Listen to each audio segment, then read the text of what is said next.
What's up, guys? Welcome into Packers Total Access. My name is Clayton. You can check us out on packernet.com. Find me on Twitter at Packers_access. Join alongside Jacob in Wisconsin here to talk Packers on this crispy, cool morning down here in Tennessee. We're down at about in the upper 30s, lower 40s, man. Got a little fire burning, bro. It's lovely. You guys are actually warmer up there right now than we are here, I believe, Jacob. Is that right? Yeah, I think it's like 50 degrees already. It's a heat wave. Real Exactly. nice. Yeah, 52. I'll take it. Yeah. Looking at the weather, too, the weather forecast for the draft, man, it's looking good. Somewhere between 52, 58 in the daytime, only getting in the 40s at night, it looks like. So hopefully they hit that. No rain. Slight chance of rain right now. So hopefully that does hold off so we can have some fun at the draft. But we got a bunch of topics lined up for this morning. We got a couple questions in the Patreon group. Hopefully everybody's doing well out there. We appreciate y'all making us a part of your Sunday morning here on this glorious April the 13th. Let's jump into some questions real quick, Jacob. Andy Monday in the Patreon group. And again, this is just a perk of being in the Patreon group. You can get your questions read on the air. Andy Monday says, hello, gents. I'm wondering who the Packers have lined up to announce their draft picks on stage. Have you heard? So many great choices. It's also been 20 years since Ted Thompson drafted Aaron Rodgers. Is crazy, man. I remember where I was when it happened. It seemed like I don't want to say yesterday, but it does not feel like 20 years ago. Any chance they'll show war room footage with audio of Thompson daring to consider Aaron? I'd love to hear that conversation. Even a specific tribute to Ted Thompson would be very appropriate. Man, that would be cool if they kind of unveiled some hidden footage, you know. It was really cool hearing Bob Harlan tell his side of that story. And, you know, Bob Harlan was the acting CEO at the time, the president of the Packers. And he hired Ted Thompson and put that whole thing together. Obviously, Ted and he went and got Mike McCarthy, brought him back to Green Bay and all that. But he said, you know, from Bob Harlan's standpoint, Ted Thompson came to Bob Harlan in the draft room and said, hey, Ted, can I speak to you outside real quick? Like, yeah, sure. And they stepped out in the hallway and he said, this kid, Aaron Rodgers, this quarterback, he said if he's on the board when we pick, he's the best on the board. I'm thinking about taking him, and I just want you to know there's going to be some backlash if we do that. And Bob Harlan said, it's your team, Ted. It's your team. You know, I'll back you. So he knew what was going to happen as soon as he drafted Aaron Rodgers, that fans were just going to lose their absolute mind because they already have Brett Favre on the roster, and then here we are years later, same thing happening with Aaron and Jordan. But it was really cool hearing Bob Harlan's side of the story. And there's never been anything that's caused me to lose a little respect for Bob Harlan. It's always gone up. Any insight we've gotten on Bob Harlan, it's like, I like him even more now. I thought that was really cool how he handled that. But I remember where I was in Knoxville, Tennessee when it happened. Jacob, what did you think when they drafted Aaron Rodgers at the time? Do you remember it? I do. I was at the Menominee Dunn County fishing game at the at a raffle that my grandfather works at every year. And I remember when it came through and I saw the pick on the TV. It was in the basement where we had this, like, it's old, basically like a DAV type building. And I was just like, I was shocked. I was the whole, you could hear a pin drop because it's, you know, it's in middle Wisconsin, a bunch of old, you know, guys that think that they're basically it's the epitome of, you know, you got Brett Favre's going to take you to the Super Bowl or whatever the case was. You know, it was that group of guys all sitting there being like, Rodgers, are you kidding me? What just happened? But man, I obviously was wrong, and I think that is something we should all remember when draft day comes and there's a name that pops up and we're like, oh, what the hell? It's just give it time, give it a little time. I don't know if you guys got to listen. Have you listened to Ryan's pod from this morning yet? Not this morning, no. Man, I tell you what, it almost lines up perfectly with kind of the intro here because he talks about he found some sort of article or some sort of guy that went in, used some sort of metric and found out who the worst drafting GMs were of the last 10 years, or team, I should say. And it would surprise all of you. I didn't get to hear the whole episode, but I made it to pick 12 where the Packers were. So the 12th. That's not too bad. And some of the teams that were gone before us were the Bengals, the Eagles, the Bills, all these teams that people say are so great and everything. And people love to hate on the Packers. And I think the Packer fans love to hate on the Packers. And I'd listen to that episode to get a little bit of humble pie and understand that we're not even in the back half of the league as far as drafting goes. So we were 12th best at drafting. Is that right? Correct. Okay. Good stuff, man. Yeah, it's when you talk about the best player on the board, that's exactly what how many times have we showed a mock draft on Twitter and somebody said, if they go corner in the first, you're crazy, or if they go tackle in the first, you're crazy? I'm going, y'all have no clue how this works, do you? Like, you can't you cannot determine you can't dictate who's the best player available. You can't do that. Like, the board tells you who the best player available is. And if you've got a cluster and it's corner, edge, D tackle, whatever, and you've got a need, yeah, I'm with you. But to just pretend like, oh, there's no way that said position would be the best player available on the board is just crazy. And imagine if they had passed up on Aaron Rodgers. I firmly believe you would not have that Super Bowl in 2010, and the franchise could have slipped backwards. They could have. And I remember the night before the draft, Aaron was supposed to be the number one pick in the draft. Many people forgot that. And then once he doesn't go to the first spot, and then a couple teams don't need a quarterback, and he drops a little bit, then teams start going, I wonder why aren't anybody else taking him? Why did nobody trade up and get him? And now he starts to slide. So that could happen on draft night as well, man. That's why I'm not rolling out a quarterback this year, man.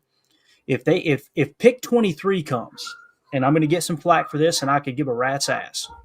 If pick 23 comes and Brian Gutekunst's best quarterback in the draft falls to him at 23, he's going to run the card up there and take that quarterback. That's from the old school thinking of Ron Wolf too. They said they had a rule. They want to draft a quarterback every single year. Not with the first round pick necessarily, but like, hey, we need to add a quarterback that we like at whatever pick it is, that it makes sense because it's that valuable. It really is, man. So, isn't there a saying too? It's like the best time to draft a quarterback is when you don't need one. Absolutely, man. Yeah. Could you imagine if Jordan had been thrust into a starting spot his second year in the league? We probably would have ran him off the team by now. But like, this guy's a bust. And in many cases, quarterback busts are that exact situation where a quarterback is thrust into the spotlight right off the bat and he's not ready.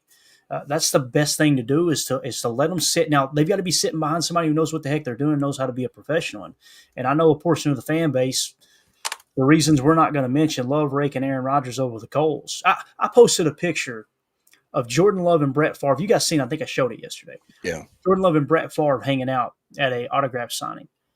You would not believe how many people commented on there. Oh, Rodgers brainwashed him into the earbuds thing because he has wired earbuds. Who cares if he's got wired earbuds? I mean, are we to that point as a franchise that we're trying to pick people apart because they prefer wired earbuds over the cordless? I don't think it's honestly that. It's more political nowadays. That's what I'm saying. That's exactly what it is, and that's what I'm getting at. Is like, who cares what someone's political affiliation is? They play for your football team. You root for them as a football player. You want them to do good as a human being. It's mind-boggling to me. But anyway, and here's the thing. People go, oh, that doesn't matter, Clay. Mario even talked about this. I'll tell you why it does matter. Because you've got players on this team. Jordan, imagine Jordan. If you think Jordan doesn't see those kind of tweets that get, 100, 200,000 views on Twitter, and then they go in the comments and see Packer fans saying that stupid stuff, how do you think that's going to get the best out of Jordan on the field? Or do you want a quarterback who's, by the way, he's completely embraced everything about Green Bay, Wisconsin. Like, he is just like Aaron did, just like Brett did. They've embraced this whole, hey, I'm a Packer. And then you see him with Keyshawn Nixon. Keyshawn Nixon got to the point where he couldn't even hang out with the fans on Twitter because they would be an asses. So, I don't know. That stuff kind of, again, man. And whatever your stance is on the wired earbud, I could care less, to be honest with you, man. If you think there's something dangerous about it, hey, more power to you. If you don't think it, more power to you. I just don't understand why we're trying to force each other to think like everybody. Let's all get in line and think the same thing, and we can't disagree on anything. And that stuff drives me nuts, man. So anyway, let's see what Prince says here real quick. Unpopular take. See if the Saints will give a top 100 pick for Willis, then draft a quarterback by the third round, maybe a Jalen Milroe. Boys, you know how I feel about Jalen Milroe. I don't think Milroe's going to last till the third.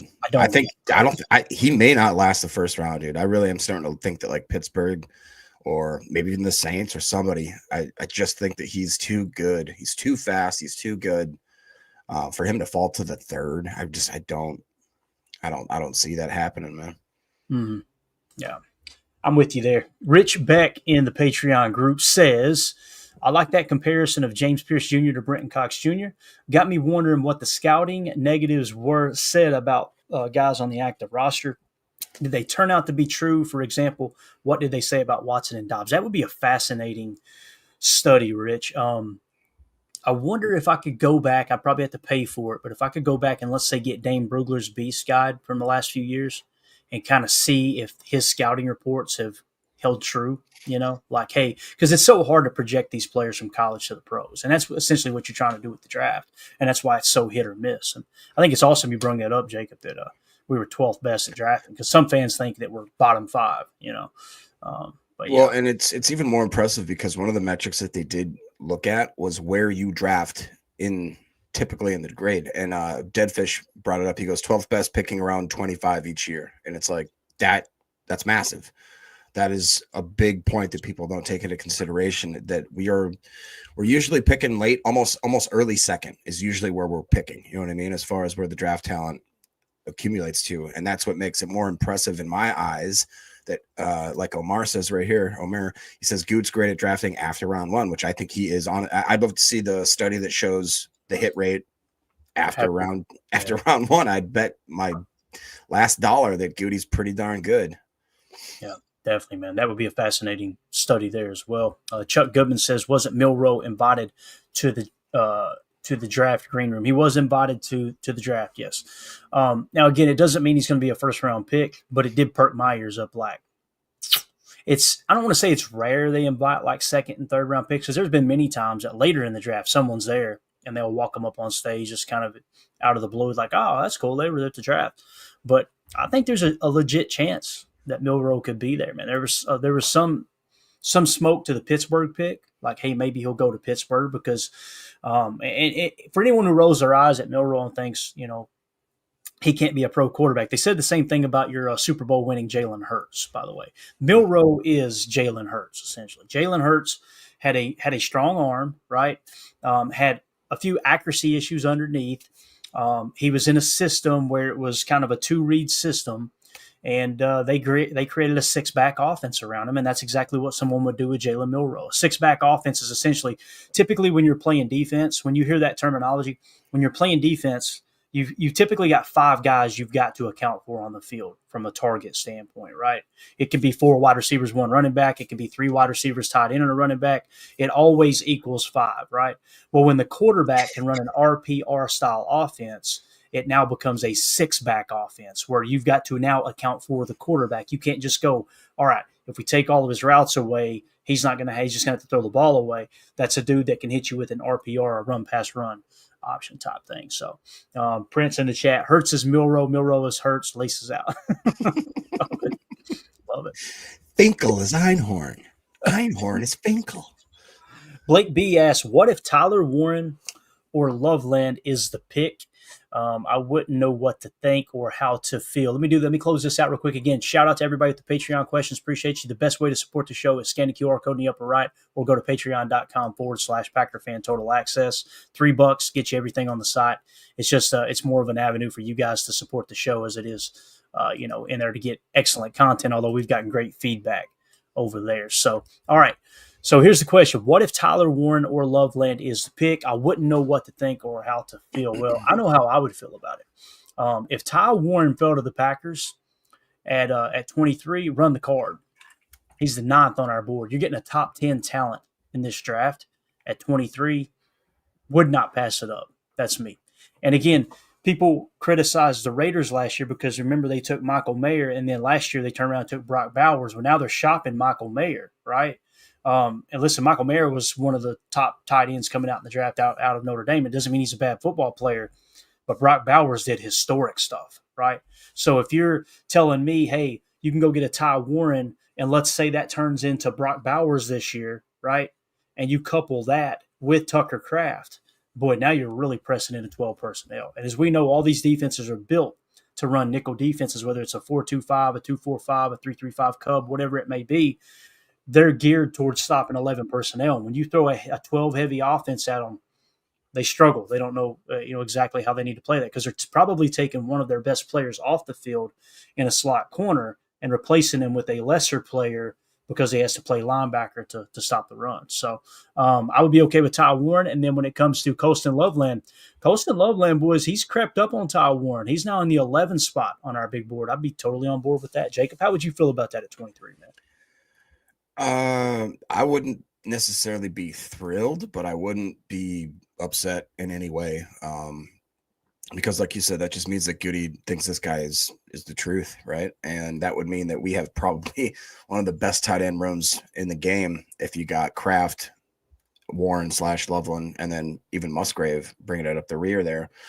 It doesn't feel like a position of need, but like you said, if it's the best player available, I don't feel like you can argue with that. And we always talk about injuries happen, and as you just mentioned, 12 personnel would be pretty freaking cool, especially just the way that this team has kind of evolved. I never thought we'd be a bruising running team again, like we were kind of last year. And if we are kind of shifting the fact that we want to have maybe more, some bigger offensive linemen, maybe more road grader types, and that we want to actually try to move some bodies in that trench area, who knows, maybe adding another tight end is actually something that we could see. And I don't know, who would you consider the best blocker out of Warren and Loveland? Is that a difference maker? We have to do a deep dive. I haven't spent a whole lot of time on him. In terms of the better player, though, even though Ty Warren is higher than Colston Loveland, it felt like Greg Cosell liked Colston Loveland better than Ty Warren. So keep that in mind.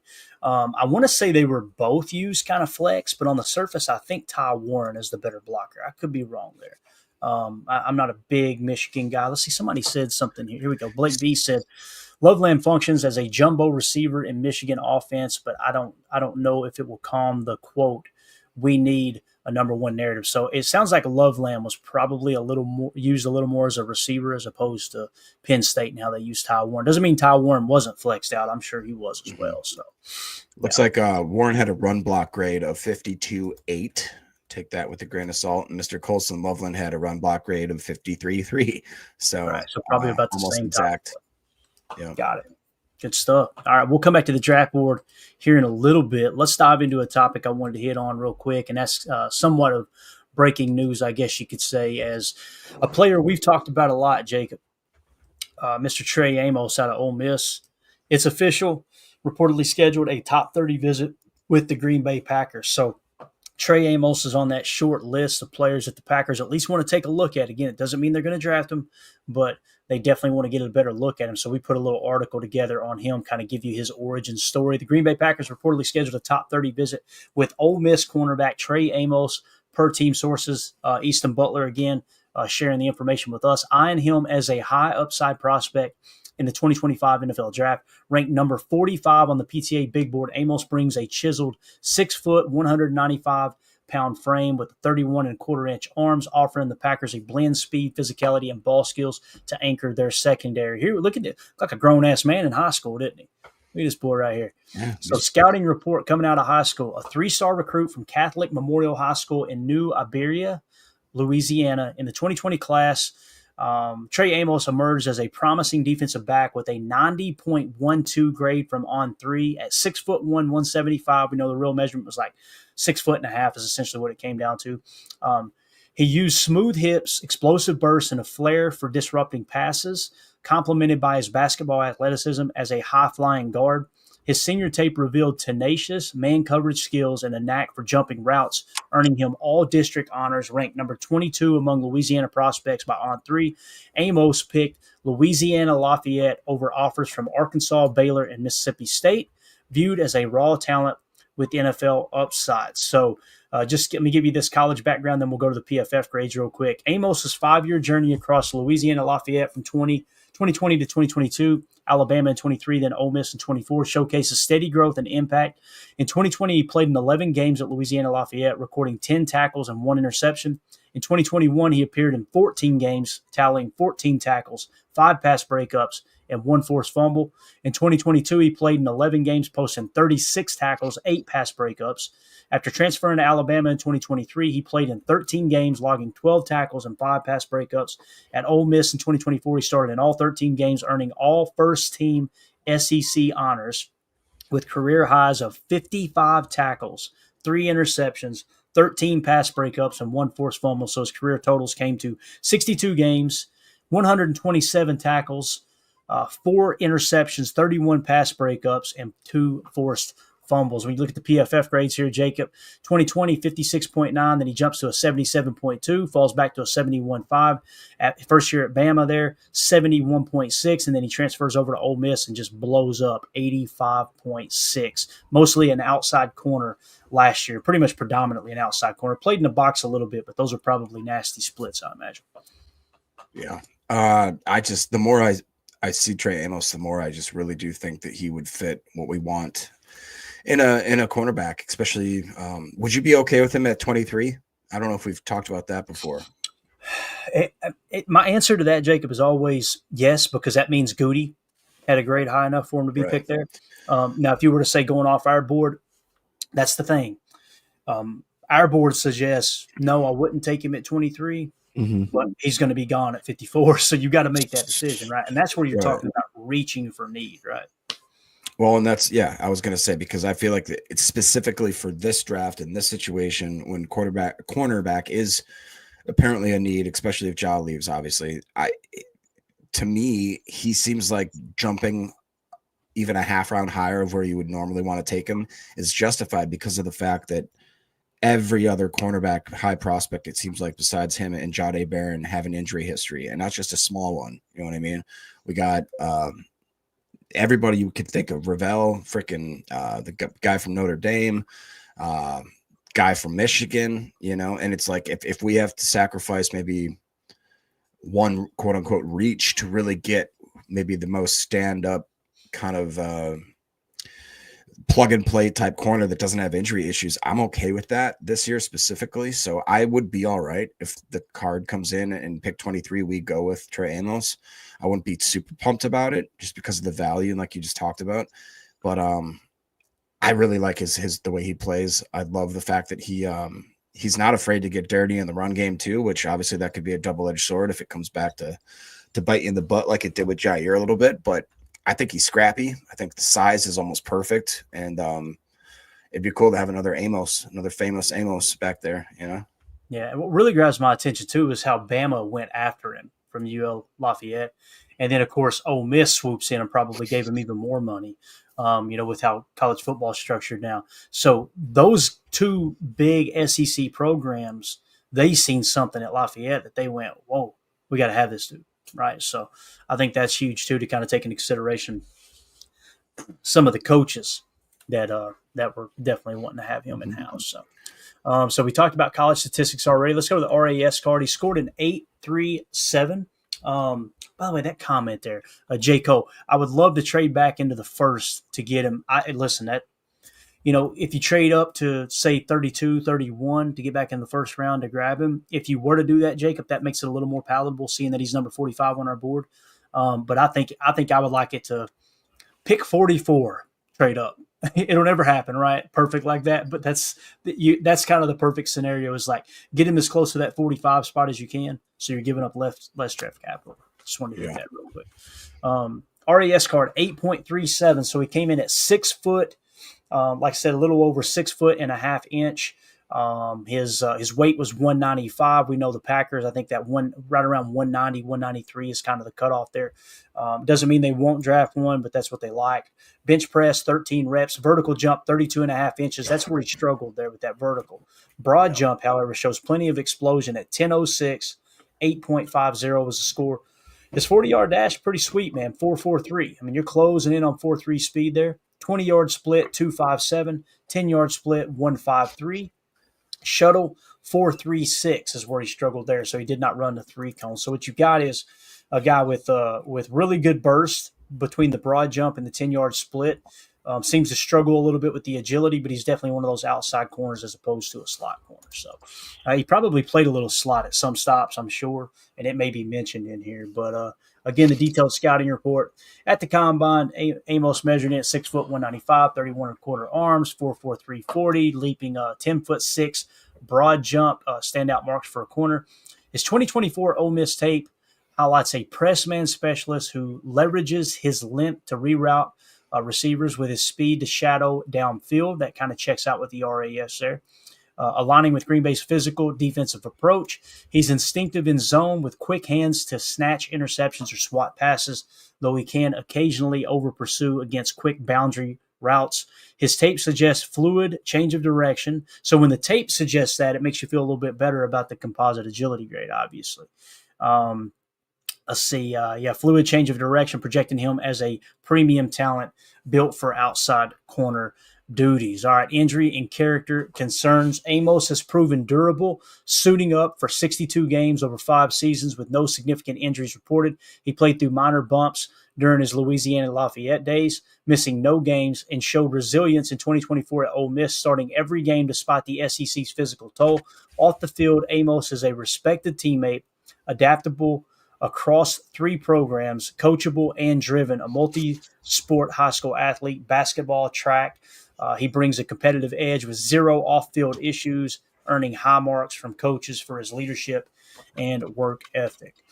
And then, of course, when we look at where he's being mocked right now, here's the problem, right? When you look at how he lines up on our board and where he's being mocked, the most recent mock drafts as of April 11th, it looks like the 10th and the 11th, all those mocks here, 29th to Washington, 23rd to the Packers by NFL.com, 23rd to the Packers by the Chicago Tribune and Brad Biggs, 30 to the Buffalo Bills from Underdog Fantasy. He went 26th to the Rams, according to CBS, and then the 33rd team, Marcus Mosher, had him going number 30 to the Bills. It seems like many people now, Jacob, in the media are seeing him as a late first-round pick. Yeah, I mean, honestly, when I asked that question, if you thought that we'd get him at 23, I didn't expect even some of the mocks to be even close as this is. I mean, obviously with the 2 that get mocked to us, and then, I mean, I really have a trouble seeing him getting out of the first. Is the just because, like I said, of the injury concerns with the other ones. Omer said, Jake said cornerback is not deep this draft, so Goot having to find a couple good ones, at least one starter to go with Hobbs, Valentine, and Nixon. Do you see that sentiment where I think, we always talk about how we don't want to draft on need, and we're not going to we're just not going to paint ourselves into that corner.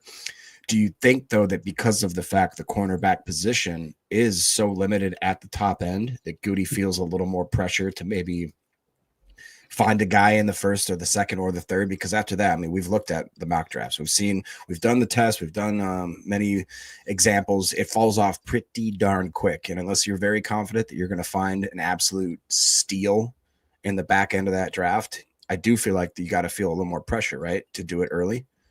Yeah, I mean, I can't remember who it was. They said that was the case. If you watch this show, you've heard us talk about it 1,000 times. Every time we do a mock draft, we go, boy, you don't take a corner early, you end up in no man's land. So that's something we've pointed out over and over and over all offseason.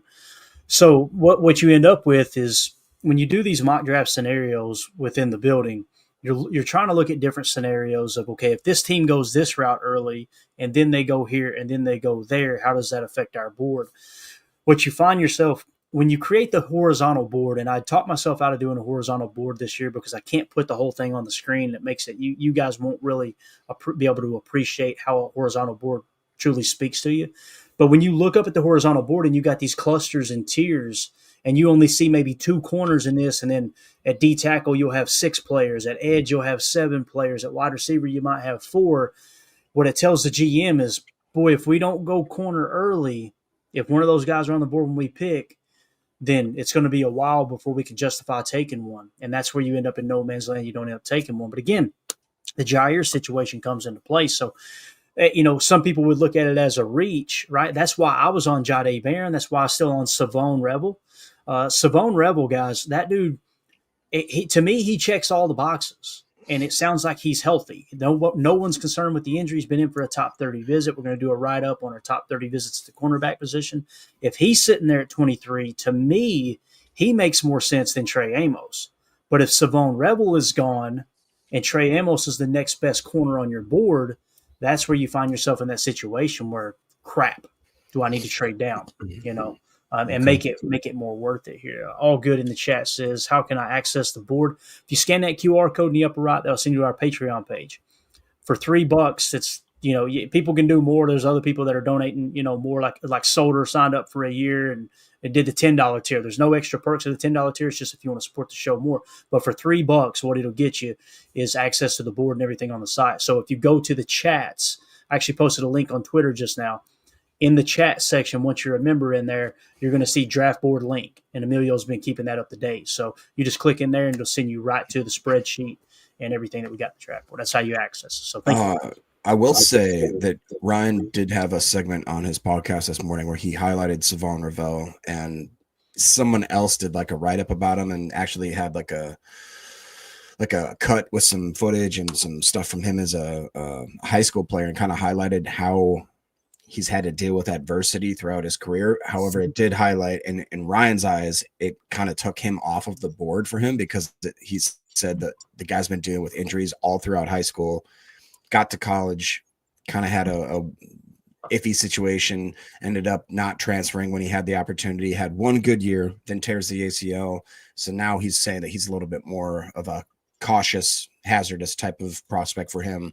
Whereas before he was kind of, like you said, more intrigued by him, but now it feels like Ryan's backed off. Now I'm kind of like somewhere in between. Sorry, my dog's squeaking toys. I don't know what to think about Ravel because I love the size. I love that 1 year, but when I look back, it's like, yeah, he had 1 year really where he showed that he could do it, where it was at a smaller school again against whatever type of competition you want to, I just, the cornerback room scares the crap out of me this year, dude. It really does. Not our room. I'm saying the draft. Like, it just, other than Dave Aaron and the guy we just talked about, I feel like I'm hesitant on almost every single one of them. Mm-hmm. So if we look at the cornerback room here early, and let me just say this, like there's no right way of thinking about the draft. Everybody looks at it different. The way Ryan looks at it, probably way different than me. When I look at the draft, I put in as much information into our board as I can to say, okay, here's the groupings. Here's how these players, if you think PFF is all that, there's an element in there. If you think Dane Brugler's all that, there's an element in there. If you think Greg Cosell is all that, there's an element. RAS, Daniel Jeremiah. I love when people bash Daniel Jeremiah like he don't know what he's talking about. And I'm like, boys, this dude was a college quarterback at Appy State, and he was an NFL scout. He's been in the room making decisions on NFL drafts, and some draft Nick, sitting in their mom's basement is going to pretend like Daniel Jeremiah doesn't know what he's talking about. That just blows my mind. The level of ego that takes is, it really is mind-boggling. But anyway, so why do I like Savon Revel? What am I basing it off of? Everything that we've got here on our board, right? When you look at Savon Revel, and he's a little bit lower on our board at the moment. We got him in the 26th spot, okay? The Packers thought enough of him to meet with him at the East-West Shrine Bowl, okay? He meets the athletic threshold. The Packers had him in-house for a top 30 visit. So obviously they're seeing something in him, right? PFF in 23 was 67th best at his position. So he had a solid year, really good year in 23. 2024, he jumps all the way to 31st. There's a red box because of the injury, of course. I'm not seeing any other red boxes. We may have overlooked him getting hurt in college before that. But they said he was already running over 20 miles an hour a month ago on the treadmill. So that's already starting to check out. If the Packers had him in-house and looked at that knee and said, nope, he's good to go, as strong as it's ever been, then that checks the box. PFF Big Board at the end of the college football season had him 30th in the league or in the country. The consensus Big Board had him all the way up to 24, higher than he is on our board at the end of the season. Daniel Jeremiah has him at 46. Kyle Krabs had him at 7. Dane Brugler had him at 32. And Greg Cosell said he's the best press man. He said this guy may be the best press corner in the entire draft this year, is what he said. So when I look at all that information and I go, would I take him at 23? The answer is hell yes, I would take him at 23. Now, if you told me we don't know about the injury, it may resurface or whatever, you got to be hesitant. Goody may have taken him off his board, Jake. They may have gotten a look at that knee and went, I don't like this, And some of the athletic testing they did in-house, maybe they did some stress tests on the ankles and whatever. That we'll never have information on that. But that's how I look at the draft as opposed to how others do. I'm not saying my way is right. It's just that's the filter I run everything through. I don't watch the tape and go, I know how to break down tape. Let me tell you, this guy's the real deal. I don't do that. I just don't. I'm not confident enough in my ability to identify a good football player to do that. But yeah, that's in terms of corners though. Will Johnson, right? He's in the 10 spot.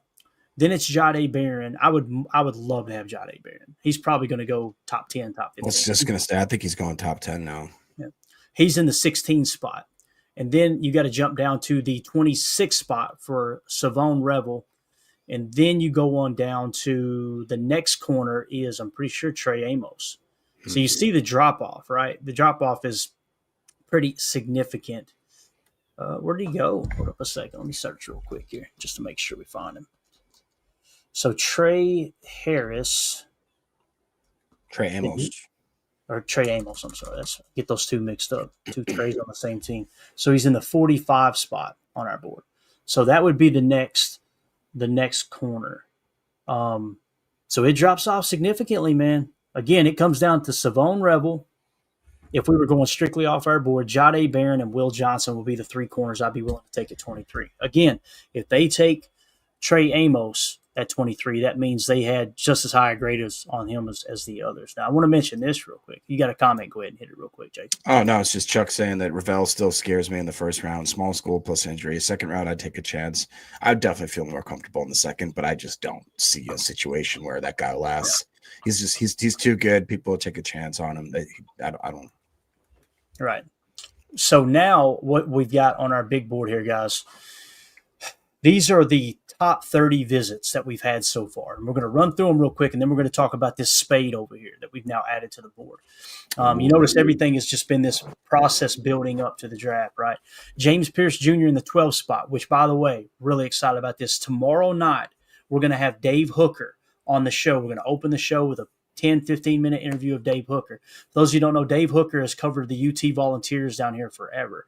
I just reached out to him on Twitter. He said, heck yeah, I'd love to come on the show. I have not coerced with him. I've not asked him, how do you feel about this player? You guys know we've been trying to get more and more information on James Pierce Jr. We're going to ask a guy who's right down here in volunteer country, right off the bat, James Pierce Jr. Is he a problem for a program or not? Packers had him in for a top 30 visit. Do you think he has character issues? He may say, yes, this dude's a basket case. He may say, nope, that's all overblown. I'm eager to have that conversation with him. We'll also try to hit on maybe 2 or 3 other Tennessee volunteer prospects and get his take, because he's done a podcast and experience watching the Vols very, very closely just down the road here from where I'm at. So anyway, James Pierce Jr. in the 12th spot. That's just a little promotion for tomorrow. Number 15, Shamar Stewart. Number 20, Emeka Egbuka. 21, Michael Williams. 24, Josh Simmons. 26, Savone Revel. Number 35, Tyleik Williams. 37, Matthew Golden. 39, TJ Sanders. 45, Trey Amos. 103, Jacob Bayer. 117, Isaiah Bond. 135, Anthony Belton. 239, Dalton Cooper. 292, John Williams, offensive tackle. Jason Marshall is in the 339 spot. Essa Pohl is in the 364 spot. And Micah Robinson is in the 440 spot. So when you see the gold names here, Jacob, the Packers last year, they love Senior Bowl guys, right? They absolutely love Senior Bowl guys. So what we did was we took Senior Bowl participants and top 30 visits, and we lighted them up in the gold here, okay? So that says they're kind of primed for the picking. Now, the spades mean not only were they Senior Bowl guys in top 30 visits, but they also meet the athletic threshold for the Packers, okay? So when you look at it through that perspective there, you've now got 3 guys who are really, really primed for the picking for the Packers. Shamar Stewart at 15, TJ Sanders in the 39 spot, and now Trey Amos is another one in the 45 spot. So John Williams has not met with them? Is that what that is? Well, he doesn't qualify? He wasn't a Senior Bowl participant. Oh, Senior Bowl. Okay, gotcha. Yeah. That's the other outlier. He's close, though. I mean, that's one to keep an eye on there, too. I really like him. Of the 11 draft picks last year, Jacob, 8 of them participated in the Senior Bowl. Wow. So they love their Senior Bowl guys. So, again, that's just to kind of zero in that target a little bit closer. And here's some of the players. Now, we just identified Trey Amos. Why do we like him, right? He's in the 45 spot, outside corner. He was a team captain. The Packers met with him at the Senior Bowl. He meets the athletic threshold. He is a top 30 visit target, right? Greg Cosell, let's add a little extra caveat. Greg Cosell raved over him. 5-point bonus there. And his RAS is 8 plus, as you guys know. Goody has a history of taking RAS, guys with an RAS of 8 or higher there in the first round has been the most recent thing there. So you have the floor there. Anything you want to add to that information? I thought it was cool that we've got that now narrowed down to 5 players that meet that max criteria, and then 3 that are like, boy, these guys right here seem like real Packer guys. Yeah, I mean, honestly, have you looked into the fact of whether or not you can put a little money maybe on a few of these prospects? Because, like you said, you get to a certain point of the draft, and you'd have to think that those odds are pretty good. And honestly, I mean, would you say 8 out of 11 that we did last year? 8 out of 11 were Senior Bowl participants last year. So I'd be hard pressed to find that at least 1 or 2 of these in gold aren't Packers wearing the green and gold. Now, last year we had the list narrowed down to 7. And what that list was Senior Bowl. I think it was Senior Bowl and top 30 visit was the criteria. So we took it one step further this year. So if anybody who's in the gold, what I would like to do is put a little action on them to be drafted, because the odds are so astronomical that you could put very little money and get a good little lick on it, So I would like to do that. I think that would be fun. Watching none of them hit this year, right? And that's okay. That's the price you pay. Again, you never bet a dime that you can't afford to lose, right? That's the way you go in there. So I just love how the board's coming together. I think it's really, really cool. And then you'll see like the little wrestling emoji. That just means they've got a wrestling background, like Esapo's got a wrestling background. A couple different things like that we've added in as well. So, and we're going through doing the final sweep. I got through the top 50, double and triple checking the RAS scores because they fluctuated and changed. So we should have that finalized here in the next couple of days as well. So anything else you want to say or hit on here with the board before we move on to the next topic, Jake? No, that's good, man. All right, there you go. That's going to do it for hour 1. For those of you listening on the pod, we will see you on the other side for hour 2, where we're going to talk a little defensive tackle. Appreciate y'all. All right, welcome into hour 2. Let's keep this party rolling here, Jacob, as we're going to do a little – I thought this was kind of cool, same as we did with, I think, edge before. We did that yesterday, and we did wide receiver as well. Of these players that are kind of on the short list that the Packers like, let's see what Dane Brugler says about them now. That's the other wrinkle we're going to add into the whole draft process. So now we're going comparing the top defensive tackle on the Packers roster, or on the Packers radar, I apologize. With the departure of TJ Slaton, along with Kenny Clark 1 year closer to his career's end, Brian Gutekunst will most likely draft at least 1 defensive tackle in this year's draft. Listed below are 3 prospects that seem to be on the Packers short list, having had top 30 visits with Green Bay. All right. So also listed are their rankings on the PTA Big Board and Dane Brugler's detailed scouting report. So you've got Tyleik Williams in the number 36 spot. Hate that my boy, that Notre Dame fighting Irish over fighting for his life, laying on the ground there after Tyleik spilled him, but that's the price you pay. Here's the scouting report from Dane Brugler. A 2-year starter at Ohio State, Williams played the 3 technique position in former defensive coordinator Jim Knowles' 4-man front. His production won't jump off the page. He finished 10th in tackles with 46, 6th in sacks with 2.5 for the Buckeyes, national title-winning squad in 2024. But his impact as a dominant run defender is much clearer on the tape. With his initial quickness, Williams can cross the face of blockers or create knockback with his ability to stack, find the football, and detach. Aside from his physical capabilities, he has outstanding awareness to identify pre-snap clues and anticipate play design. That's called football IQ. Overall, Williams needs further development as a pass rusher, but he is one of the best run-defending linemen in the draft class because of his recognition skills and disciplined execution at deconstructing blocks.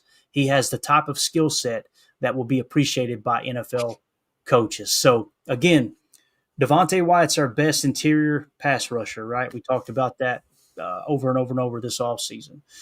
When we do move on from Kenny, whether it's next year or the year after, this is a guy who could potentially play the run and kind of take over that one tech in our base 4-3 if we're playing an over or an under. That makes sense?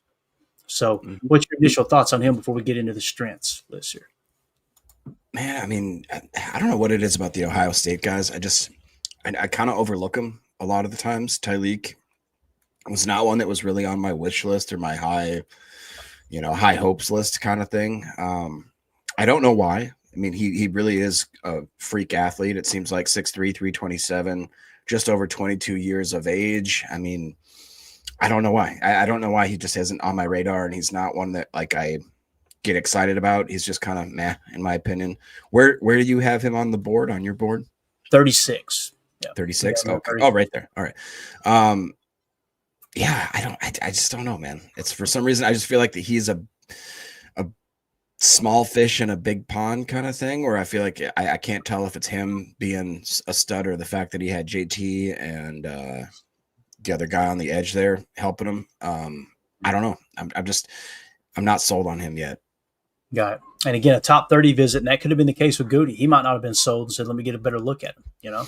And, when you say no pass rush, Chris, I can't subscribe to that, man. Like, when I hear no pass rush, I mean this dude can't rush the passer at all. That's just not the case. You got to really dig into the tape and look at what did Ohio State ask him to do. Like Jacob said, you got two great edge defenders. What did Kenny do last year? Kenny touched spot a lot, right? And without looking at the tape, and we're just looking at spreadsheet numbers, that's it's hard for me to just make that definitive of a decision of, boy, this guy can't rush the passer at all, especially when you hear scouts talk about how well he played throughout his college career. We did a detailed report on him earlier, a scouting report when the top 30 was mentioned. It's not like this dude can't rush the passer. That's why you got to dig into what he was actually asked to do for sure. Let's see what it says here. Strengths. It's definitely not his strength, don't get me wrong, but when we speak in definitives, that stuff I got to push back on a little bit. Strengths: owns a thick frame with large hands, quickly breaks down blocks in the run game with hip explosion and extension at contact, maintains gap integrity, and uses natural leverage to stay balanced through congestion. Um, Upfield bursts once he defeats the hands of the blocker. Tough guy to slow down once he gets his momentum downhill through the gaps. Terrific block awareness and has a feel for splitting double teams. Creates more penalties than he commits. That's really cool. That's an interesting take. Like guys are trying to hold him. Like, that's the other thing you take into consideration too. When you talk about pass rush win rate and this and that. You turn on the tape and you see he drew 6 holding calls or whatever the number is. That's another positive. Sniffs out screens and understands where the offense wants to attack. Always in pursuit mode. Frequently makes tackles away from his square.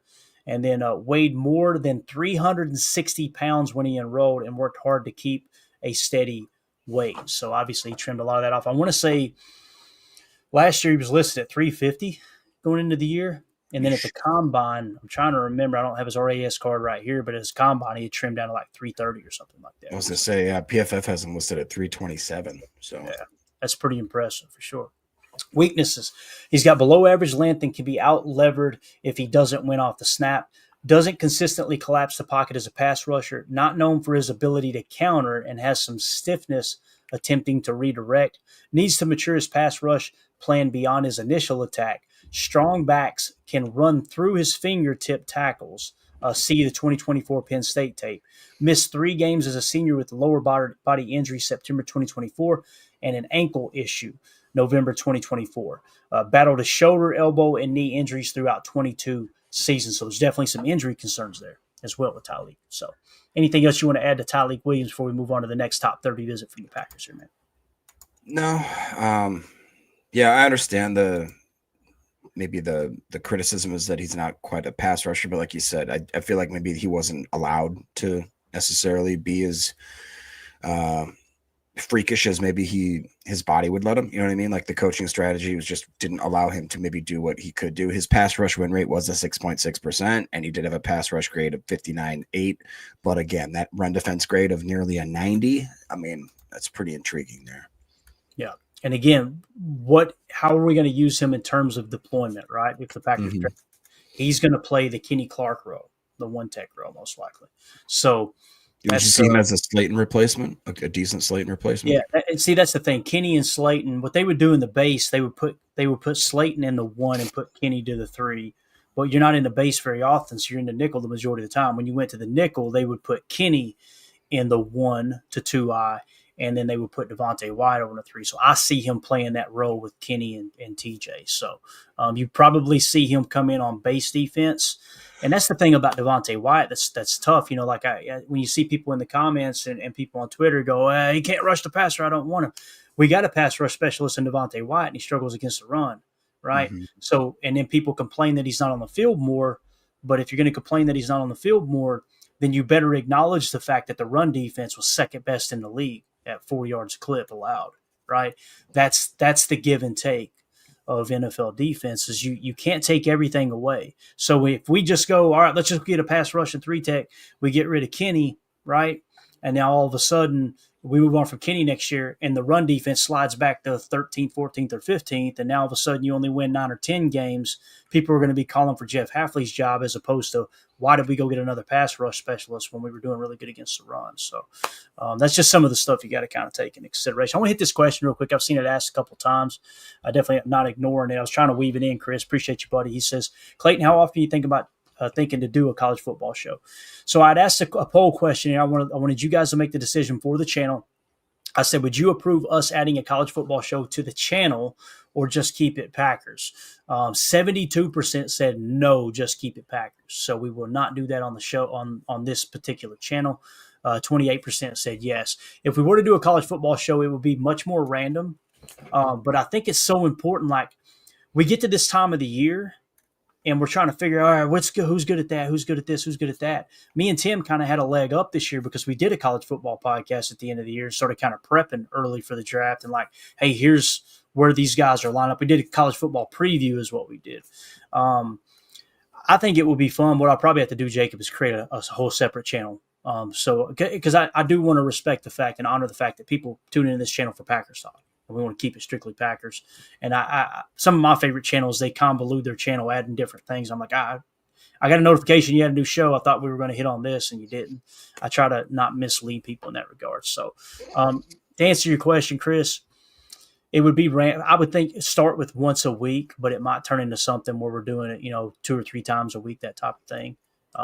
I think it would be fun. I think it would be interesting for sure. It'd just be a better way for us to stay more educated on the draft as it approaches, that type of thing. So, all right. Up next, TJ Sanders in the 40 spot. You notice, Jacob, some people see Tyleik Williams as a first-round pick. We got these guys pretty close together, man.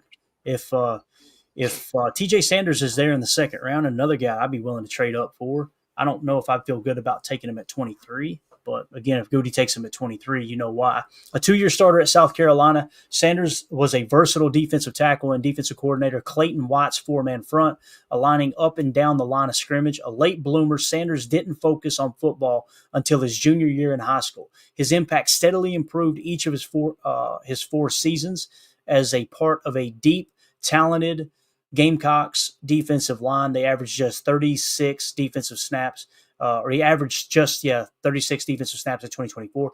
With his initial burst, Sanders can maneuver through gaps with abrupt hands and feet or change the line of scrimmage by quickly getting into a blocker's chest. He is surprisingly stout at the point of attack and flashes power and hand use to stack and shed against the run. Overall, Sanders is a long, twitchy big man that has the tools to make consistent plays in the backfield and continued technical and awareness improvements. His promising skill set will fit both even and odd fronts. As we talk about even and odd, you guys do your own research there. We're talking about how the line, how the defensive line aligns there, because what you'll do is try to force a 5-man front, especially in college football. You'll try to force a 5-man front. So you may play an over and under an even or an odd look. So what do you think, Jacob? TJ Sanders here, man. This is a guy that's very high on my list. He just feels like he'd fit so well. When you look at his grades, he did everything really well. I mean, I don't think he had a bad game last year if you look week by week. And some of his best games were against higher competition, so you love that. He's played A-gap snaps. He plays predominantly B-gap snaps. You look at the progression from 2022, it's a 57.4 to 2023, a 72.5 to 2024, an 82.4. You look at his all-around grading, and it's just really, really good around the board. Pass rush grade of 81.9, run defense grade of a 77 flat, a true pass set rush grade of 90.3, and a pass rush win rate of 12.6, and a run stop rate of 8.8%. I mean, he's got production as far as sack wise for being a D tackle. He's had 5 sacks the last 2 years. He had almost 20 hurries the last couple of years. I mean, I just really, really enjoy the prospect, the idea of him, 6'4", 290, 21.7 years of age. I mean, everything about it just says, yeah, let's get him in here. He's a top 30 visit. To me, it's where can we get him? Does he fall to 54? I don't know. I wouldn't necessarily love the idea of him at 23, but they'd be one of those players where if we were able to trade back or trade up at some point and just grab that guy in the middle of maybe the second or something like that, I'd be over the moon. That's the other thing that keeps kind of coming back up in our conversations, Jacob, is there's a lot of players you go, man, might have to trade back up in the second, but he'd be worth it. You know what I mean? There's several players, several positions. Fred McFarley says Sanders was a top 30 visit. I think all of these players are top 30 visits, Fred. These are the guys that are zeroed in. The Packers have done top 30 visits and where they sit on our board. What I try to do is key in on those guys that may potentially be first-round picks or second-round picks, so that all these guys are top 30 visits. You're correct there, sir. Here's the strengths with T.J. Sanders. Tall, athletic frame with long arms and range, light on his feet and moves well laterally to access different gaps. Fluid off blocks to close on the football. Flashes violence in his hands. I love that. Flashes violence in his hands to shed and make stops at the line. Active on loops. We do a lot of looping, boys. A lot of those TT stunts, right? And even the ET deals. Mentioned there that he's good at that. Active on loops and will get skinny on stunts and twists. Can push the pocket when he creates downhill momentum. More physical at the point of attack than expected for his size. Loses slowly versus double teams and two gaps with control when needed. Covers ground from the backside with a consistent motor like that. NFL Scout said, quote, the coaches say he really matured and went from being late to meetings when he first got there to becoming a guy who sets the example of how to carry himself as an underclassman. That's very interesting there. So seeing some growth there off the field. Weaknesses. Lacks desire, mass to combat NFL power in the trenches. Savvy blockers will use his aggressiveness against him. Inconsistent resisting pressure on angle down blocks and can be caught out of position, caught leaning on blocks, can do a better job countering once the pads become elevated and first move is halted. Has some rough stretches as a tackler. See the 2024 Vandy tape. And then it says average production reflects his average awareness. So you've got two different players here. One in TJ Sanders, who can split those double teams and plays kind of aggressive, it sounds like in the past, but he's not quite as intelligent. He gets kind of outthinked, if that's a word, outthought. I don't know if that's the right way of saying it, on the field, as opposed to Tyleik Williams, doesn't have that pass rush ability as much, but a much smarter football player, knows how to play with leverage a little bit better. So you kind of see it's what do you want in a player, right? It's not that this guy's better than this guy as much as it is, all right, here's how you're going to deploy him, and here's what he does really, really well. So there you go, Jacob. What do you think about our boy TJ Sanders here, man? Yeah, I mean, I'd be, like I said, it's just a matter of where for me. It's not if I want him, it's where would I be okay with us taking him. So 23 is a little rich. 54, I feel like he might not last.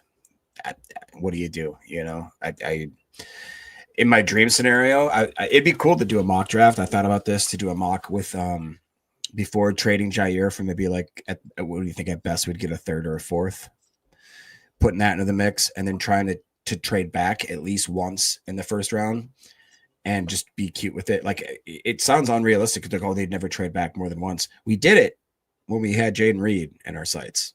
Yep, we traded back twice. And I remember, I'll never forget that stream we were doing because you lit up the second they traded back first time. And the second time you're like, oh, it's somebody that nobody's thinking of. Like the Packers have somebody that they know that all other 31 teams are just not going to pick. It was a fun moment. It was a fun moment. It was cool, man. And then when the pick came, you're just like, oh, no. For the old school heads, they'll remember as we first started podding, I had my whiteboard here, and I had all the prospects there. And when they traded back the first time, I looked back, went, who are they looking at here? Who is this? All right. And then it got to our pick and we traded back again. I went, who the hell are they looking at? They got somebody they love that nobody else is on. What I mean by that is it means he's there's probably 2 or 3 that they really like, but this one dude that they like the most, they don't expect to go till way later. End up being Jaden Reed. Yeah, it was a fun moment, man. I love working the board the day of the draft. It's just absolutely awesome. So let's see here. Fred McFarley says, my favorite mocks, we get Barron 23 with Tyleik or TJ at 54. That, yeah, I'm with you there, man. If you could get Jahdae Barron at 23, I just don't see it, man. And I hate being that guy because I'm always hey, nobody knows what's going to happen. Right. But the last 2-3 weeks, Jacob, everybody's talking about Jahdae Barron. This dude is skyrocketing up board. So it's like, damn it, they caught on. I've been hearing a lot of stuff about the Raiders grabbing him at 6. I mean, which would make sense. They've lost a lot of their cornerback talent. They let go of that other guy, as well as obviously Hobbs, and they signed Stokes though, so they should be good. Yeah. So again, here is the board of the guys that we did a top 30 visit with. So when you look at just the defensive tackles, Tyleik Williams 35, okay, and then TJ Sanders 39. And that is the only defensive tackles they've met with up to this point. Like the other day, we did the edge defenders, right? James Pierce Jr. will get some intel on him tomorrow from Dave Hooker, Shamar Stewart, and then the other edge was Michael Williams. So you see that cluster, 3 edge defenders that are all, according to our board, worthy of the 23rd pick.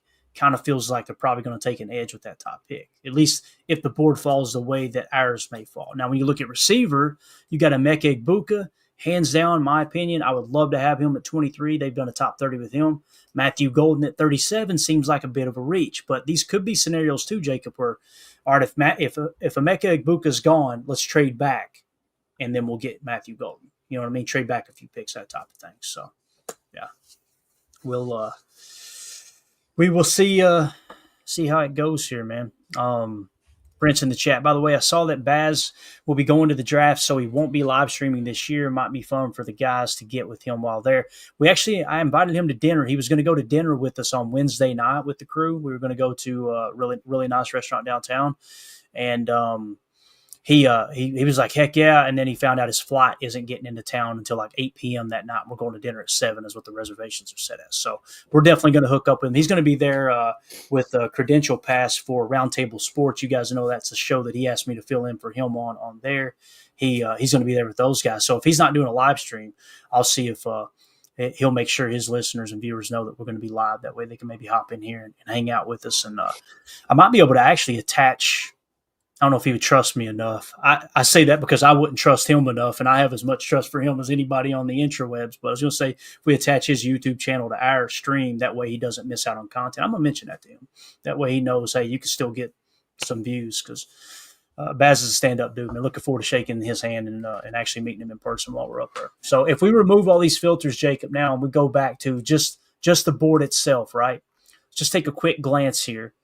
Is there any position you're thinking of, like, okay, we keep talking about, I don't think that one's going to be available. I don't think this one's going to be available. Is there anybody that comes to mind, you go, I think this guy will be available at 23 and I really like him? Does anyone come to mind for you right off the bat? I mean, I honestly think that I'm more worried about who's not going to be available just because I have my favorites and all that kind of stuff. But I'm trying to think of what would absolutely shock me. I mean, absolutely make me be like, what? Like, it'd have to be either somebody like a Jihad Campbell or a Starks, you know what I mean? A safety, a linebacker. I would even maybe be as shocked if maybe if we took if Calvin Banks or somebody like that were to fall, you know? Yeah. I have so many guys that I hope are there, and a lot of them that I just haven't given any, like even a Michael Williams, I did not have him on my radar. And now that I've done a little more due diligence with him, I'd be totally excited if we were to happen to pick him at 23. Another one is just if one of the tight ends are there, that'll be just so interesting. I feel like if we're there, if we're on pick 23 and Colson's available, I feel like Jake Shavank would literally run up to the draft. They're going to take Colson. It just gets tackled by security or whatever. Like, you know, I've got the card right here. That's right. So I don't know, man. It's going to be probably the most intriguing draft that I can remember, and I don't know if it's probably because we've done so much homework, that we've got such a long group of guys that we've been checking out. The whole goal, at least for me, was to not be surprised by any pick that the Packers make. That's my goal for myself that I had, and it's a lofty goal to have, dude. Like it really is. Yeah. So Coach Lynn's asking about Maxwell Harrison. Will we be okay with him in the first if we trade back? My dogs are howling downstairs. I don't know if you can hear them. They're literally howling like wolves right now. I don't know what's going on down there.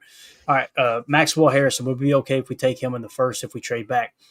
According to our board coach, there's no scenario where I could see him worthy of a first-round pick. And again, that's not my personal opinion. That's just how the information goes into the board. You guys know I want as many Kentucky Wildcats to go in the first round as possible because that helps Kentucky recruit. You know what I mean? So please understand I'm not trying to bash Maxwell. We got him in the 82 spot. But, Jacob, the reason he's dropped so far, this 484 is the only thing that's bringing him down, I believe, man. And he was 484th at his position in 24 where he was hurt. Emilio, remind me of this, Jacob, so we could text him. Okay, please don't let me forget. We need to ask Emilio, should we set it to where the 23 grade trumps the 24 grade? Because I think we did adjust it where we're focused on 24 and there's a little bit of an implementation of the 23 grade. Because if you just use the 23 grade, he would be significantly better on our board. But again, it's not like he just played one game. I think he played 4 games before he got hurt, and he didn't, whatever. But here's the other thing. He has done everything he could this offseason to improve his draft stock. The Senior Bowl, he stepped up, right? Got the 5-point bonus from Daniel Jeremiah. Daniel Jeremiah had him at 44. Also, the RAS, it's a 9+. He did everything he could with the RAS. Greg Cosell loved him. So it's like this is what I'm trying to say, Coach Lynn and Jacob. When I get further down the list and I see these guys that have all the boxes full, it makes me go, they're probably going to go significantly earlier because they really stood out this offseason. That's not just underwear Olympics. That's him going up against other Senior Bowl participants and kicking ass is what that is. I don't know how you feel about that. If there's anything you want to add there. How would you feel about Maxwell Harrison in the first round? I'm not the biggest fan of Mad Max just because he's so small, not in size, but just overall weight. I feel like he's a little too light. It scares me too because the injury, I don't know, man. I wouldn't be completely opposed to it, but it definitely would not be on my wish list. If he were to fall again somewhere into the second, then I like that. Like Coach said, he looked great at the Senior Bowl, which is a big feather in his cap there because coming back from that injury and showing that he's got that he's got kind of his bona fides back and that he's got that confidence back. Like SDN 40 says, Harrison's a bit slight. I wouldn't be excited about it, to be honest, and that's just because, again, I want somebody like a Trey Amos or, I even like Benjamin Morrison a little bit more over Maxwell Harrison if I had to choose between the two of them. What do you think about Azarea? I don't know how. I've heard it said 15 ways too. I've always said Azarea Thomas. Yeah. I've heard people add 6 more syllables into it. So let me check real quick. Well, first of all, Fred McFarley, we'll come back to that, Thomas, I promise.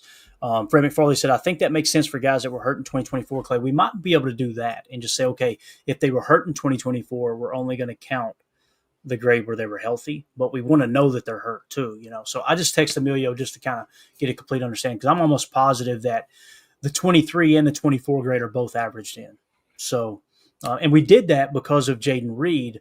And what we talked about is potentially having the higher of the two count because Jaden Reed's grade was much higher the year before he came out. And obviously Goody fell in love with him. So it's like, that's one of the reasons that Jaden Reed snuck up on us and he was a little lower on our board was because his most recent grade was bad. And that was the only thing counting. If we included the previous year's grade, he would have been right. I'd have been going, hey, this might be Jaden Reed right here as opposed to who the hell is this they like? Yeah. So that's something we could try to implement. So who'd you say? Azarea Thomas, right?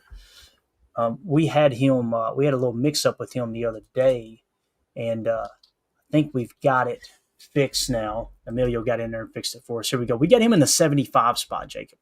He meets the athletic threshold. He was a Senior Bowl participant. If he gets that top 30 visit, you're going to see him turn gold.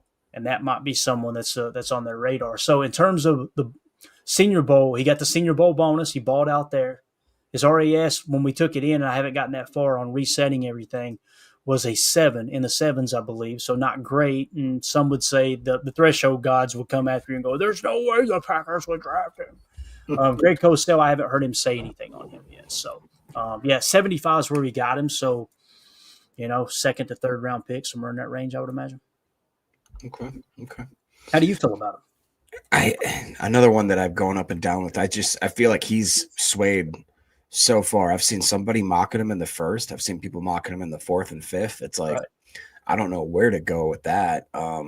He reminds me a little bit like him, and there's another Florida State back. What's his name? Oh God, I can't remember. But to me, those are like the same two that are from Kansas with Melton and Kobe, where it's like you can't tell which one's better, where they're going to go, which round they're going to be at. I don't know, man. It's just the corner room, like we've talked about, dude. It seems to really fall off, and it falls off very quickly. And depending on where you are in this draft, you could be up, creek. Ezra Thomas, PFF has him listed as 6'2", 198. So I really like that about him. If that's true, I'll double check that. You keep talking. Oh, the other guy that I was thinking of was Fentrell Cypress II from Florida State as well. He's 6 foot, 188, had a really good 2022 campaign, and then has kind of been 70s since then. So I don't know, man. When I look at Ezra Thomas, I feel like that he's a little too inconsistent for me. He's definitely gotten better as his career progressed. The PFF grades show that. So I'm glad we looked at that, and we would have gotten to it eventually. His RAS has actually increased to an 8.17, so he's actually going to get a 3-point bonus. You see this grade, the 62.8. Watch it change. So now he's a 60.8, so he's going to jump up somewhere in the 70 spot as we reset here. Let me do that real quick. So, now he has climbed up the board a little bit there with that updated RAS. So, to answer your question there, Jacob, or you said, 6'2" is what they had him at? Yeah. The RAS card, he measured in at the combine officially at 6'1.4". Okay, so a little over 6'1", a little under 6'2". That's still good size. 197 pounds too. Both his height actually scored him a 9.35 in RAS, and his weight was an 8.22. Now his 40-yard dash was a 4.58. So that's the red knock on him. Right. Good arm length though. Really good arm length. Good hand or big hands too. 10-inch hands. 32.38 on the arm length. So. Where do you have Fentrell Cypress II? That's the other guy at Florida State there. Fentrell Cypress. We've gotten the 340 spot, Jacob. Okay. The thing that's bringing him down the most is his PFF grade last year, 381st at his position, and the year before, 332nd at his position. Consensus big board at the end of the college football season had him at 230. The PFF big board had him at 201. His RAS is showing a 3. Let me double check that real quick while you talk about Fentrell Cypress. What grabbed your attention about him? Was it probably that 2022 grade where he balled out? Is that what it was? Yeah, it was the 2022 grade, and it wasn't like it was a low amount of snaps. He had over 660 defensive snaps, was targeted 40 times. He had a passer rating of 58.2. So, I mean, he plays predominantly out wide corner, very rarely in the slot or in the box. Just kind of seemed like another type of person.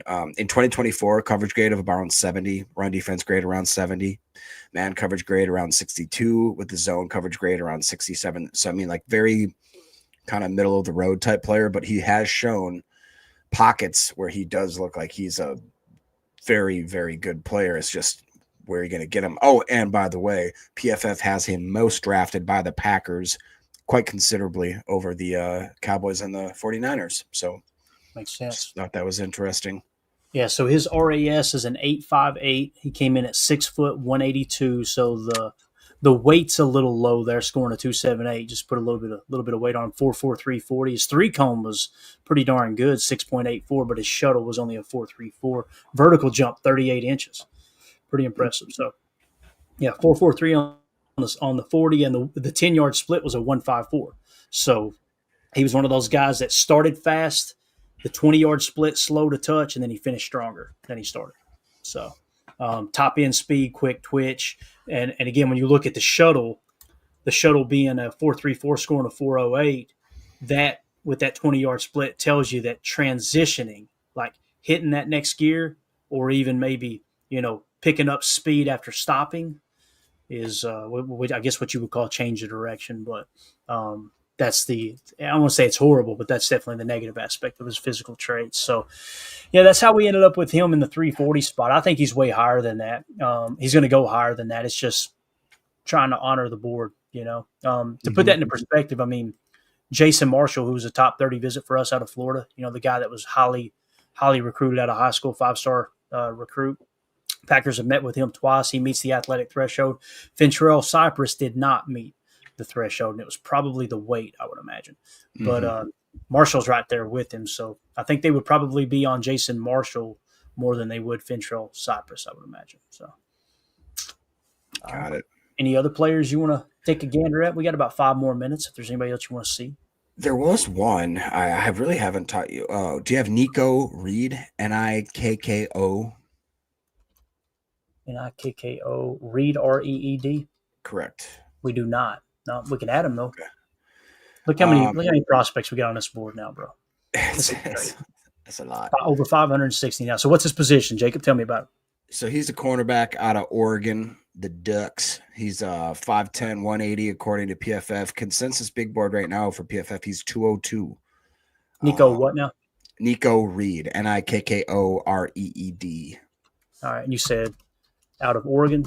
Out of Oregon. And he actually graded out pretty well. 2022 was a 59.2, 2023 74.3. This last year, 2024, 80.5, played 14 games. He had 4 touchdowns as a cornerback, had 2 interceptions, passer rating allowed of 88.1, played predominantly out wide corner, has a coverage grade of 78.5, a run defense grade of 90, and a man coverage grade of 74.8, and a zone coverage grade of 75.4. Does it show you where he ranked positionally by year, 24, 23, and 22? On there by chance on the screen you're on? If it doesn't, not on the exact screen I have here, but I could probably pull him up. We'll work him in live on the air here. I think this is fun. I'm getting it right now. Don't worry about it. I've got it right now. I'm just going to it. You just keep talking about him for a second, and I'll get this added in real quick. This will be fun. I mean, I also like to, because when you look at where he played, his best games were against Penn State, Ohio State, Illinois, Maryland, Ohio State again. He seems like he shows up in big games, which I like. He's a little probably undersized for what some people would like, but all in all, man, I just think that may be one. Again, most drafted is according to PFF by the Packers. So I don't know exactly where he would fall as far as draft position, but he's one that I haven't heard a lot of people talk about, and one that I thought we should cover. Just at least if you hear Nikko Reed, you're like, okay, at least we did a quick little cover on him. Is he on the PFF big board by chance? Do you have that pulled up? Or yeah, he is. He's at 202. 202. All right, so let's see what we got here, guys. He pops in consensus big board. I'll pull it up real quick. Yeah, I see what you're saying. Steady growth, steady increase, right? I was just looking at the PFF card. So he's someone who's gotten better every year. Now, the thing that's going to hurt him, Jacob, his RAS is in the 2s. So, I don't know if the Packers, again, T'Vondre Sweat was a 3. And ended up being a first, or maybe he was a second round pick. Wherever he was taken, he was a solid player. So I thought he was a first, right? Or at Tennessee, wasn't he? It seemed like he was in the first round. Everything's blurred together on me now, man. Let's see if we can find Nikko Reed here on. So Nikko Reed is currently in the 353 spot on the consensus big board. Now, this is where we're going to go back to where he peaked at the end of the college football season, because he didn't jump until April 1st. All of a sudden, he goes from 502 up to 334. So I'm going to go with his high point at the end of the college football season, which would have been 377. Okay.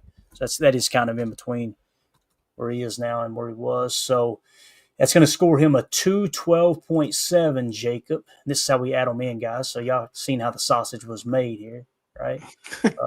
212.7. He's in the 325 spot on our people. Okay. Makes sense. So we don't have anything on Daniel Jeremiah or anybody else right now. Obviously, he wasn't on Dane Brugler's top 200, I don't believe, or I would have added him in. I mean, he jumped Jason Marshall and Fentrell Cypress, who we were just talking about, by about almost 20 picks. So that's 15, 20 picks, yeah. Yeah. And maybe I'll do a little extra research. I'm trying to think. Like I've got his RAS card right here. Let's see if we feel like he would have made the threshold. Now he's 5'9". He's 5'9", 183, so he definitely would not make the Packers threshold. Doesn't mean they wouldn't be interested in him though. Just highly unlikely. 4.46 40. It's top end speed though. That is, you got to mention that. His 10-yard split was a 1.58. 20-yard split was a 2.62. And both of those scored in the sixes, but the overall 40-yard dash was a 4.46, which scored him an 8.11, which would say it's more top end speed than overall immediate burst. 3-cone drill wasn't bad. 6.95 scoring a 7.04, but the shuttle was a 4.44 or 4.41. Vertical, I mean, at 5'9", that's Muggsy Bogues stuff, right? 32-inch vertical, broad jump at 9.08. So the explosion grade, very poor. Composite size grade, very poor. Composite speed grade, good. Composite agility grade, okay. Okay. So, all right. Let me see here. We had a couple things marked. I just want to make sure we did not miss anything. We hit Chris. And Chris, thank you for the interest in the college football show again, man. When it comes to the channel, I want to do what you guys want us to do, but we got to go off the majority, not just, something I want to do, right? So, oh, man. Like B said, happy Masters Sunday. He also said, happy birthday, Romeo Dobbs. Love that. Prince in the chat says, Darian Porter may rise with the athleticism, size, and just being healthy. Darian Porter was an interesting one, right, Jacob? We had talked about him several times. I like him a lot. Bigger guy. We got him in the 71 spot. He meets the athletic threshold. RAS, I think it was a 9.99, and I just gave him a 6. Like, if you're that close, we're going to pretend like it was perfect. Greg Cosell loved him, too, so that's worth mentioning. Yep. All right. A little bit of sad news, it looks like. Uh-oh, what's up? Coach Len, Tim actually texted us in the group chat. Didn't know if it had confirmed yet, but Kyren Lacy, wide receiver from LSU, was just found dead. I don't think there's more information right at the moment, but let me go see if we can find something here. That's crazy. That sucks, dude. How old was he? 22, 20, goodness gracious. I see a college football home tweet here. Let me pull this up on the screen real quick. Not to be too somber, but maybe pay a little respect on this kid. And that's what they are as kids, man. I know people roll their eyes when they hear us say kids, but, man, that's just – that's way too many friends at early age. Here we go. College football home at CFB home says reports coming in that former LSU wide receiver Kyren Lacy took his own life last night. Rest in peace, Kyren. Says if you or anyone you know are dealing with any mental health issues or are contemplating that, please call 1-800-273-8255 or 988. You're worth it. So.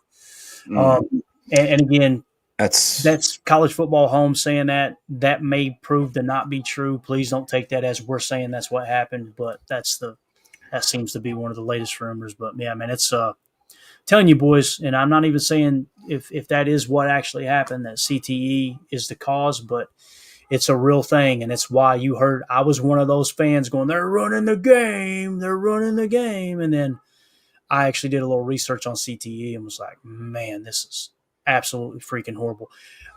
Other grown men entertaining this dumb redneck is not more important than protecting the overall health of people. That obviously CTE is one of those things that it is a horrible thing. So I'm sure Coach Lynn being a coach is something they think about probably every second of their professional career, coaching kids and coaching, college and what have you. It's just something to I think note, but I'm glad you brought it up, Jacob. So, well, I mean, we got to highlight stuff like that. From what I'm reading here, it says that a former LSU reportedly passed away in Houston, according to a family member. He was recently facing charges connected to a deadly hit and run crash in La Forge Parish, with a grand jury scheduled to hear evidence in the case the following day. So, it's probably felt like he had the weight of the world on him and decided that this was a way to do it, but and prayers out to the family of the other person that passed away in the accident, obviously, right? So that sucks, man. Life's short, boys. I'm telling you. That's why to bring it back to this stupid, silly little us getting way too animated over football. It's why we try really, really hard on this show to be positive and make this when we're live for 40 minutes, an hour 20, whatever it is, we're having a good time and be respectful in the chat. And if we get some idiot in here that wants to just argue with people, they're gone. Life's too short, man. Life's too short. We need to be creating a society where we're actually taking care of one another and not creating division more. So, but anyway, all right, there you go, guys. I don't think there's any easy way to end the show after that news broke, but it is what it is. Jacob, you got anything else, Bubba? No. Are you guys doing a show this evening? Yes, sir. We are, man. I'm gonna get on the ball here and create a couple more articles. And what I think we need to do now is look at cornerback the same way that we've looked at defensive tackle and edge. Let's get Dane Brugler's take on these top 30 visit corners that might potentially be the pick at 23. I think that'd be fun. So we'll hit that. So that's very well said, Fred. Pet your dog, call a friend, hug a loved one. Amen. Don't be afraid to tell somebody else you love them either, man. That cracks me up. Especially people on Twitter, man, trying to just act cool all the time, and it just yeah. When it's all said and done, I have a hard time believing when you're drawing your last breath, you're going to be laying there going, "I wish I'd have been a little cooler."